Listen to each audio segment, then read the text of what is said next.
মোদী সরকারের আমলে ভারতবর্ষ পিছিয়ে গেছে না এগিয়ে গিয়েছে, এই ভিডিওটি অবশ্যই দেখুন।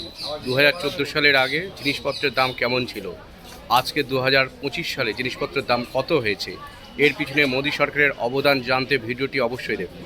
पेट्रोल को 70 रुपए पहुंचने में 70 साल लग गए और 8 साल में 35 रुपए बढ़ा के 105 रुपए कर दिया। दूध को 30 रुपए पहुंचने में 70 साल लग गए, इन्होंने 35 रुपए बढ़ा के उसे 65 रुपए पहुंचा दिया। जो लाइट से 250 रुपए में बनता था ना, आज वो 5500 रुपए में बन रहा है। जो स्टील की कीमत 3600 रुपए थी ना, आज 6500 रुपए। जो गैस के सिलेंडर को 70 साल लग गए 400 रुपए पहुंचने में, इन्होंने 1050 का कर दिया। जो एक्टिवा स्कूटी 60,000 की खरीदते थे ना, आज वो 95,000 की है। हर चीज में महंगाई बढ़ गई है। सिर्फ अडानी को फायदा हो रहा है। सिर्फ 208वें नंबर पे थे 2015 में, और आज दुनिया के तीसरे सबसे अमीर आदमी है। 50% रेल टिकट पे मिलने वाली छूट तक को खत्म कर दिया। अपने प्रचार प्रसार के लिए लाखों करोड़ों रुपए बुजुर्गों को मिलने वाली छूट नहीं मिलनी चाहिए, और युवाओं के साथ कितना धोखा कर रहे हैं। 2 सालों से एक भी भर्ती नहीं निकाली। 4 साल के डेको पर अग्निवीर बनने मजबूर किया जा रहा है। अरुणाचल प्रदेश और लद्दाख में चीन की सेना हमारी सीमा में घुस चुकी है।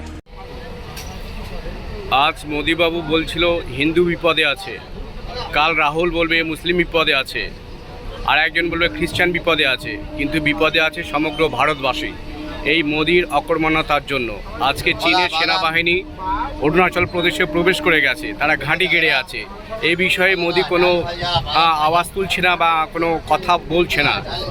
এক্ষেত্রে সমস্ত ভারতবাসীর নৈতিক কর্তব্য ভিডিওটিকে শেয়ার করে দেওয়া এবং সজাগ হওয়া। কেন মোদি আওয়াজ তুলছে না চীনের বিরুদ্ধে?